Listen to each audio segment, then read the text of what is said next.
The row over the appointment of the Chief Executive Officer at the Kenyatta International Convention Centre, KICC, has split the board in the middle, exposing the institution to unprecedented litigation and claims of misappropriation of funds. In documents seen by Citizen TV, independent board members claim that the parastatal is glaring at losing millions of shillings in irregular award of tenders being executed single-handedly by the acting CEO, who, according to the board, should have had her term terminated. Stephen Leto has more. A one-time premier institution, KICC, is now entangled in endless boardroom wars, threatening to crumble the iconic state parastatal. What was initially internal letters from staff to offices of the EACC and the Ombudsman have now gone public, exposing the infighting that has, among others, placed the institution at the brink of financial insolvency. 4 out of 5 independent members of the KICC board had written to the Ethics and Anti-Corruption Commission seeking to have acting KICC CEO Patricia Ondeng's appointment as acting CEO be terminated in a letter dated 15th October 2023 and a replacement done from within the staff in KICC. The board had scheduled for the replacements to be done and have a new CEO installed, but the board was hit by divisions over the appointment.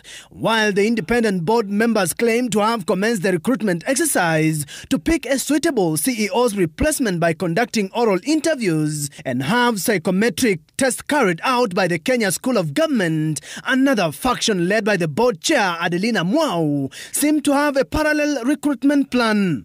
While the independent board claims to be at the second phase of the recruitment roadmap, which includes clearance of the candidates by the relevant government agencies, the faction headed by the chair appears to be ahead in its recruitment. In a letter dated 11th October, under item number 1, the chair said, quote, "For the record, the full board had a meeting on 29th September 2023, reviewed the report on recruitment, ready for submission to the Cabinet Secretary and other relevant authorities."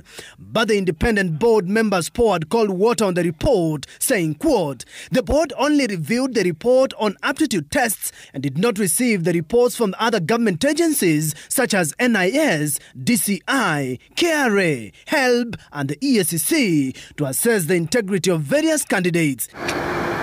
The independent board members in its letters copied to Head of Public Service Felix Kosgei and Tourism Cabinet Secretary Dr. Alfred Mutua have accused the acting KICC CEO of making decisions that exposes the organization to probable losses. In the documents, the independent board faulted the acting CEO for transferring procurement responsibility for renovation works amounting to 1.9 billion shillings to the Kenya Defence Forces for hosting of the Africa Climate Summit without the approval of the board. She is further accused of failure to secure the board's approval for the introduction of 1.9 billion shillings budget, which in essence make KICC budget 3 billion shillings, despite budget being a preserve of the board.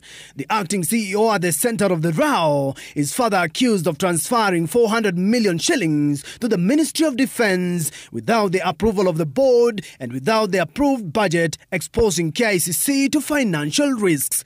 Other allegations include accusations of misappropriation of 20 million shillings, failure to obtain board approval in the KICC at 50 Jamboree, and refusal to align KICC bank accounts signing mandate. Stephen Leto, Citizen TV.